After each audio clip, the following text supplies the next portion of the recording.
صباح الفل. زيتونة اليوم يا برنسيسة الجميلات، وخليك معانا انت كمان يا برنس الليالي. عايزك تسمع الكلمتين دول. هو ليه ثانك يو مش شكرا؟ ليه يو ويلكم مش العفو او اهلا بيكي؟ ليه لاف يو مش بحبك او بحبك؟ طب ليه تحفة مش تحفة؟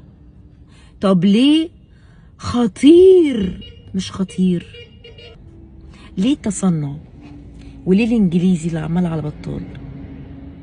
انت فاهمه الانوثه غلط خالص حبيبتي.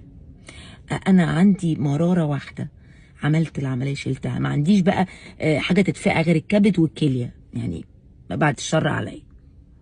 الانوثه انك تكوني رقيقه، صوتك واطي، طبيعيه. هي دي الانوثه، هي طبيعه الانثى ان هي تكون رقيقه اصلا. فانت مش محتاجه تتصنعي، ومش محتاجه تقعدي تتكلمي بالانجليزي عماله على بطال. ياما ناس عشان تثبتي ان انتي بنت ناس وستايل، ياما ولاد ناس في جامعات محترمه وجامعه امريكيه وغيرها ما بيتكلموش بالانجليزي. انتي قاعده مع عرب ولا مصريين، ما تتكلمي بالعربي زيك زيهم عادي. فهو كله على بعضه حاجه قرف وحاجه تزهق، ومع الوقت بتقلب بغتاتة ورزاله ودمها بيبقى تقيل وما بتوصلش.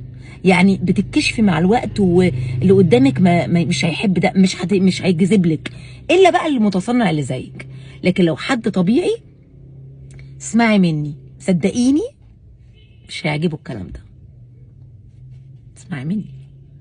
سلام عليكم.